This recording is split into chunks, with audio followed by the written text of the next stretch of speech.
तो ये है शनिवार वाड़ा। अभी मैं आपको पहले यहाँ का एंट्रेंस बताती हूँ। सो राइट साइड से भी एंट्रेंस है यहाँ पे। सो ये है इनका पार्किंग एरिया प्लस एंट्रेंस। अभी मैं सामने का एरिया आपको बताती हूँ। तो ये बहुत ही ह्यूज है सामने का एरिया भी। ठीक सेंटर में आप देख सकते हो वो है इंडियन फ्लैग, और जो स्टैचू है वो फर्स्ट बाजीराव का स्टैचू है। लेफ्ट साइड से भी वहाँ पे एंट्री एग्जिट दोनों है। अंदर एंटर करने के लिए ये जो पहला दरवाज़ा है उसे दिल्ली दरवाज़ा कहा जाता है। इसके दो रीजंस है। पहला ये कि ये दरवाज़ा फेस करता है दिल्ली की तरफ, और दूसरा ये कि बाजीराव को दिल्ली जीतने का एम्बिशन था। सो इसीलिए इसे दिल्ली दरवाज़ा कहा जाता है। इसकी एक और इंटरेस्टिंग बात ये है कि पूरा वाड़ा बांधने के बाद सबसे एंड में ये वाला दरवाज़ा बांधा गया था। सबसे पहले आपको यहाँ से टिकट लेना पड़ेगा। इंडियन विजिटर्स के लिए 25 रुपीज़ और फॉरेन विजिटर्स के लिए 300 रुपीज़ का चार्ज है। और अगर आप कैमरा में वीडियो रिकॉर्डिंग करना चाहते हो तो इसका 25 रुपीज़ एक्स्ट्रा है। मोबाइल पे करना चाहते हो तो कोई चार्जेस नहीं है। उसके बाद ये आपको एक टोकन देंगे। वो टोकन आपको संभाल कर रखना है, क्योंकि अगर आपने वो टोकन घुमा दिया तो 100 रुपीज़ इसका फ़ाइन है। सो जैसे मेट्रो स्टेशन पे होता है वैसे ही है। ये कॉइन यहाँ पे स्कैन होता है, फिर ये रॉड ओपन होगा, फिर ही आपको अंदर जाने मिलेगा। अंदर एंटर करते ही राइट साइड पे ये कैनन रखा गया है। इसे हिंदी में तोफ कहा जाता है। सो व्हील्स के ऊपर ये तोफ लगाई गई है, और इसमें गन पाउडर डाल के बड़े बड़े पत्थर और बड़े मेटल बॉल्स, जिसे कैनन बॉल्स कहा जाता है, वो फेंके जाते थे।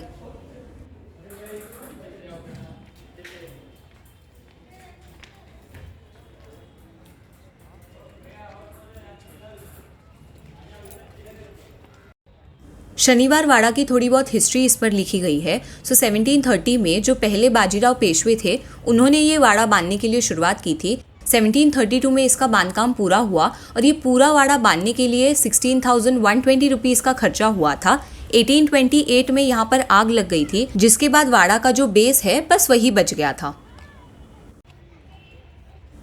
बैक साइड से शनिवार वाड़ा कुछ ऐसा दिखता है, और अभी यहाँ का जो गार्डन एरिया है वो हम लोग देखते हैं।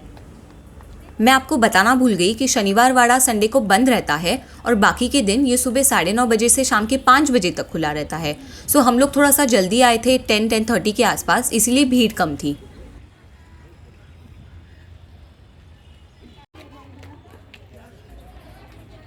अंदर एंटर करते ही लेफ्ट साइड पे ये जो दरवाज़ा है वो नगार खाने की तरफ लेकर जाता है। तो अभी ऊपर चलकर देखते हैं कि ये कैसा है।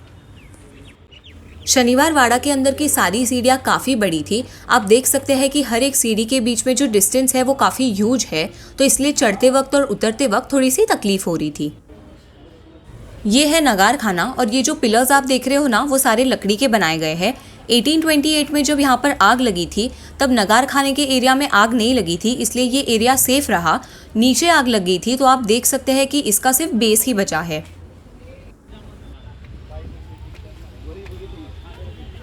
ऐसा कहा जाता है कि शनिवार वाड़ा की वास्तु शांति शनिवार के दिन हुई, इसीलिए इसका नाम शनिवार वाड़ा पड़ा।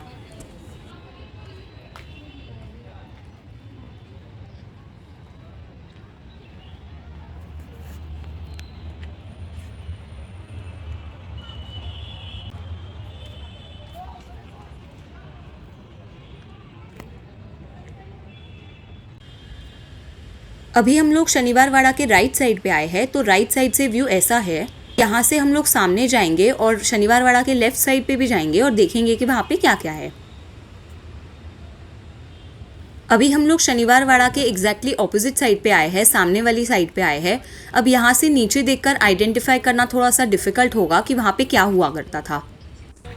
यहाँ से सामने लाल महल भी दिखता है। लाल महल में भी हम लोग जाएंगे और तभी मैं आपको इसकी हिस्ट्री बताती हूँ। 1755 में ये गणेश रंगमहल बनाया गया था, जहाँ पे गणेश चतुर्थी मनाई जाती थी। अभी हम देखते हैं खिड़की दरवाज़ा, जिसे दिंडी दरवाज़ा भी कहा जाता है।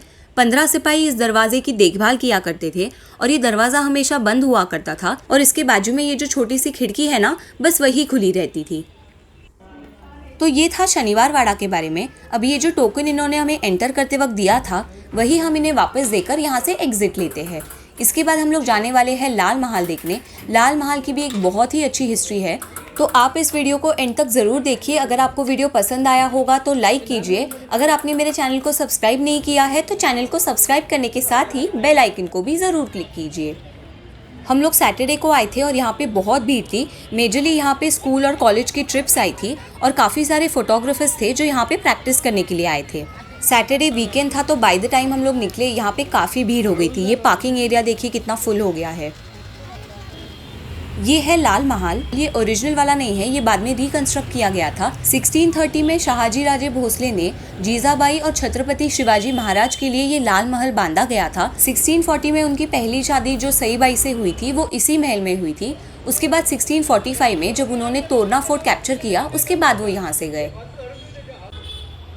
चप्पल पहनकर अंदर जाना आपको अलाउड नहीं है, तो पहले आपको बाहर यहाँ पे चप्पल निकालनी होगी, उसके बाद ही आप अंदर एंटर कर सकते हो। सो अभी अंदर जाकर देखते हैं कि ये कैसा है।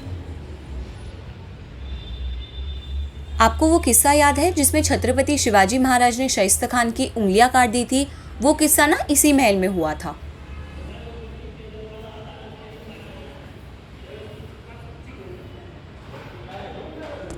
इस पूरे महल में ये छोटे छोटे पेंटिंग्स लगाए गए हैं। इस पेंटिंग्स के ऊपर एक छोटी सी स्टोरी लिखी गई है। सो अभी जाकर देखते हैं कि वो स्टोरी क्या है। ये वो फोटो है जिसमें छत्रपति शिवाजी महाराज जी ने 15 साल की उम्र में स्वराज की स्थापना करने का संकल्प लिया था। ये वो फोटो है जिसमें उन्होंने जिजाऊ से रिलीजन, इकोनॉमिक्स, फाइनेंस, फोर्ट ऐसी कई सारी चीज़ों के बारे में सीखा था।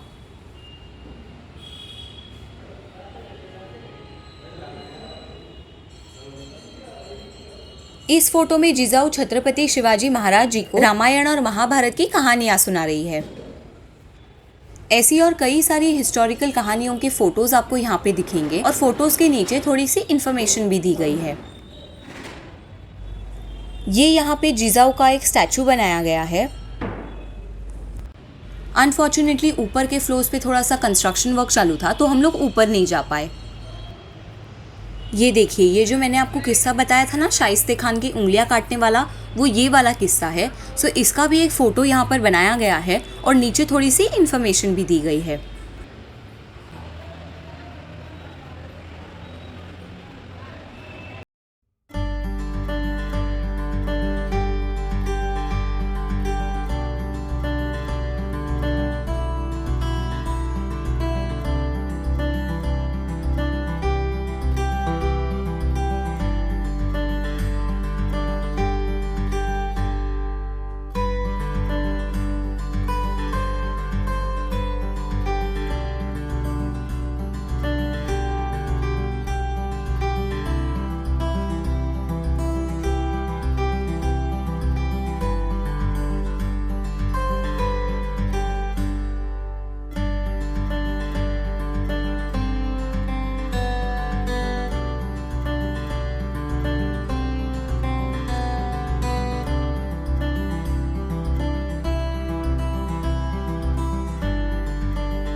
उसके बाद हम लोग गए राजा दिनकर केळकर म्यूजियम में। ये एक बहुत ही ब्यूटीफुल जगह है and you must definitely visit this place. ये एक 3 फ्लोर की बिल्डिंग है जहाँ पे कई सारी पुरानी चीज़ें रखी गई है। तो जो भी हथियार उस ज़माने में इस्तेमाल किए गए थे, जो भी सारे ऑर्नामेंट्स यानी कि गोल्ड, सिल्वर, आइवरी की ज्वेलरी औरतें पहना करती थी, खाना बनाने के लिए जो भी बर्तन इस्तेमाल किया करते थे, किस तरीके के कपड़े उन लोग पहना करते थे, ऐसी काफ़ी सारी चीज़ें इस म्यूजियम में हैं। अब ये जो गणपति आप देख रहे हैं वो काफ़ी सारे बर्तनों का इस्तेमाल करके बनाया गया है। तो कटोरी है, प्लेट्स है, डिब्बे है, काफ़ी अलग अलग चीज़ें इस्तेमाल करके इसे बनाया गया है। So you should definitely visit this place.